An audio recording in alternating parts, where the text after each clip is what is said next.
ఏ flat? 407 sir. ఏ flat? 407 sir. ఏముంది దాంట్లో? ఇది సీల్డ్ పీస్ సార్. తీసుకునే గనా కూడా సీల్డే. వెళ్ళు.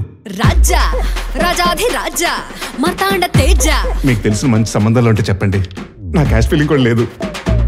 హ్యాపీ మ్యాట్రిమోనీకి ఒంటరిగా రండి, జంటగా వెళ్ళండి. నేను మీకు ఏ విధంగా సహాయపడగలను? ఎమ్మెల్యే టికెట్ ట్రై చేస్తున్నాను, ఇప్పిస్తారా? అదేంటి సార్? లేకపోతే ఏంటండి, పెళ్లి చేసుకోవడానికి ఒక అమ్మాయి కావాలి.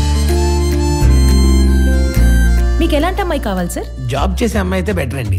ఇప్పుడున్న సొసైటీలో జాబ్ చేసే అమ్మాయిలు అయితే పర్ఫెక్ట్. కానీ మా అమ్మ నాన్నకి మాత్రం ఇంట్లో ఉండే అమ్మాయి కావాలి. సో నాకు ఇంట్లో ఉండే అమ్మాయిని చూడండి. నాకు ఈ సంబంధం ఓకే. నా పెళ్ళానే పెళ్లి చేసుకుంటానంటావా? ఇద్దరు పిల్లల తల్లిని నన్ను పెళ్లి చేసుకుంటానంటావా? ఒక్క పెళ్లికి ఎంత తంత? మరి అందుకేగా మాంగళ్యం తంతునైనా అన్నారు కానీ తొందరైనా అనలేదు. హాయ్, నా పేరు సిద్ధి. చెప్పండి. మనం కలుద్దామా?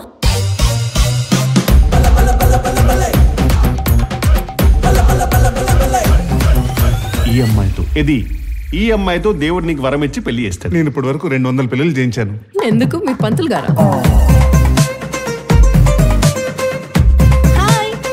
హాయ్. 2 years బ్యాక్ మ్యారేజ్ అయింది, డైవర్స్ తీసుకుంది. డైవర్సా? ఓ ఓ ఓ, that's too fast. First time బావగారు ఒకరిని రిజెక్ట్ చేశారట.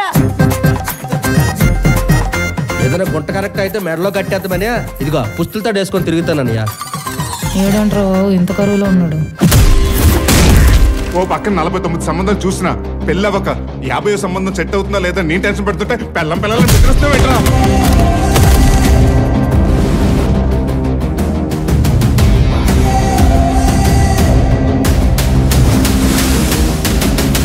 యువర్ ఆనర్, నాదొక చిన్న రిక్వెస్ట్. మా లాంటి పెళ్లి కాని వాళ్ళకి వీలైతే పెళ్లి సంబంధం చూసి పెట్టమని చెప్పండి.